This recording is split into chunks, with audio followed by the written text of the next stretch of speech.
Blood, the simple yet complicated liquid that flows through the human body's vascular system, is always in vital need all over the world. Thousands of people die every day due to a situation where they have a lack of good, healthy blood. Companies and programs all over the United States strive to educate people about giving blood and actually donating. Giving just the slightest amount of blood to people in need can help, however. After reading and analyzing many newspaper articles, journals, and websites, I realized healthy blood is hard to come by. Restrictions are put on society that limit the amount of blood able to be donated throughout the world and cause tragic situations, but the current amount still donated goes a long way to help. Whether the restrictions set for people are made by the blood donation company for safety or they are natural barriers that just cause people to not donate blood, there is a necessity for blood all over the country.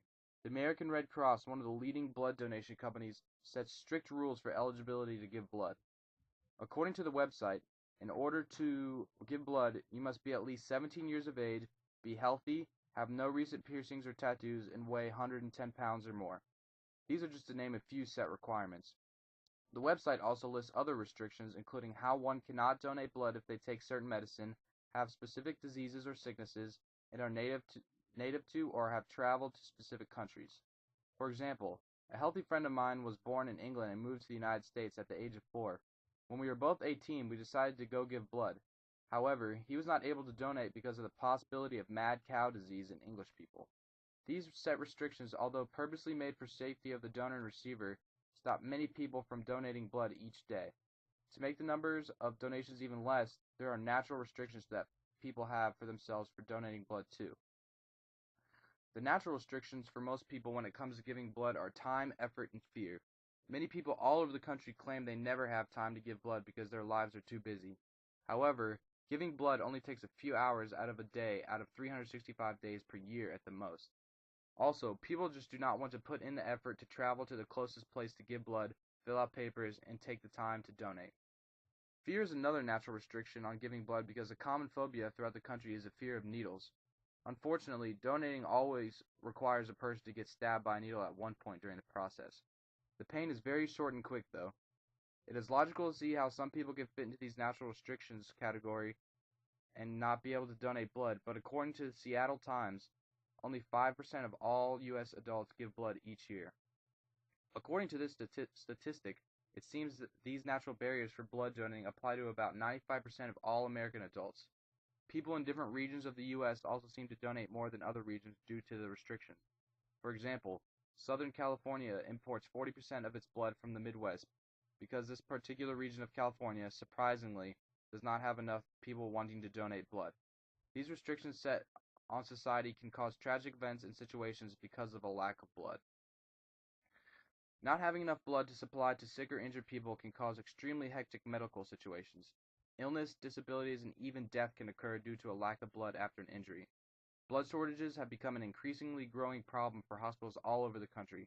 According to the St. Petersburg Times, Florida Blood Services, which supplies blood to Florida hospitals, asked 34 hospitals to postpone elective surgeries for a few days due to the extreme shortages.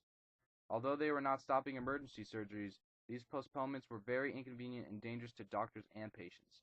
At one point, the Florida hospitals had to have their staff voluntarily donate blood in the hospital in order to commence with some surgeries. These blood shortages cause huge problems with Florida hospitals, but just imagine what a hospital can do with blood in a positive way. Although there will always be an extreme shortage of blood supply to use for injuries, the amount of blood coming into hospitals is sufficient enough to perform life-saving operations. Whether it is a critical injury or a disease where a person needs replacement blood, donations help significantly in trying to heal people. According to the Livestrong website, one pro of donating blood is that it helps others in need of blood that could possibly be on the brink of death. The story of Holly Abner, written by the United Blood Services, shows how far blood donations really go in helping a fellow human. Holly Abner was 16 years old, got into a car accident, and immediately started suffering from a liver laceration.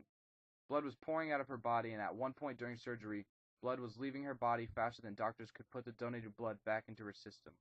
The surgery ended up going well, and Holly Abner survived using 64 pints of blood during and after surgery. The fact that Holly survived was remarkable because the average human body holds 10 to 12 pints of blood, and she used 64 during surgery. Although the restrictions hold people back from donating blood, the few who do go out and donate get the feeling that they help society and save lives because of a story like this. The restrictions that tie people down, whether they can help it or not, cause a shortage of blood in dangerous situations throughout the world every year, but the amount currently donated still does great work. The companies like American Red Cross do hard work to try to find people to donate blood, but aren't always successful as they would like to be in their tries. According to the Red Cross website, every 2 seconds a person in the United States needs blood. Just imagine what the average time is for the entire world. Simply going to the blood drive and donating a pint of blood helps the cause and can save many lives and cause happiness for millions of people. Just think how your own blood could keep another person alive.